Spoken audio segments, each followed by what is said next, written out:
My God. There's been an explosion. There's been an explosion. À cet instant, la P-Nation se révèle aux yeux du monde.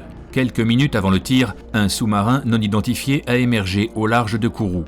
L'appui d'une grande puissance étrangère, hostile au projet européen, a permis aux forces pirates de les équiper d'un railgun, un lanceur de projectiles à haute vélocité qui place le submersible en dehors des filets de sécurité dressés par l'armée.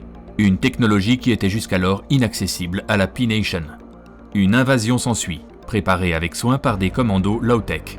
Les pirates, par milliers, envahissent la Guyane française par terre et par mer. Les motivations sont multiples. Revendications anticolonialistes, butin que recèle le plus grand site industriel au monde et volonté de peser dans le concert des nations. L'armée est déployée face à une force extrêmement fluide. La riposte se fait sur tous les fronts. Ce n'est qu'après d'âpres combats que les forces françaises parviennent à libérer la Guyane. L'appui aérien y est déterminant. Malgré sa retraite, la P-Nation s'est positionnée comme un acteur dans le jeu mondial.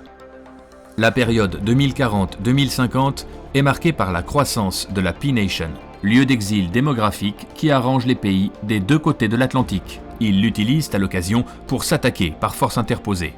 Bien qu'elle ne constitue pas formellement une entité juridique, la P-Nation se dote d'un drapeau et d'une constitution sous l'impulsion de Ching Si-zi, un leader charismatique qui parvient à unifier ses différentes factions. En plus du rançonnage mené par sa flotte, la P-Nation attaque les flux internationaux en utilisant la cyberpiraterie.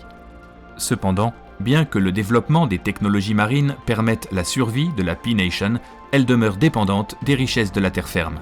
Certaines factions se livrent ainsi à des raids dans l'intérieur des terres au fur et à mesure que les côtes s'érodent. Dans des territoires abandonnés par leurs États, têtes de pont et comptoirs fleurissent. Ils sont contrôlés par de gigantesques villes flottantes qui abritent désormais une partie des 100 millions de citoyens que compte la nation pirate. Face à ces incursions, les armées régulières doivent inventer de nouveaux modèles d'intervention, mêlant marine, armée de terre et cybercommando, appuyés par des moyens aériens et spatiaux.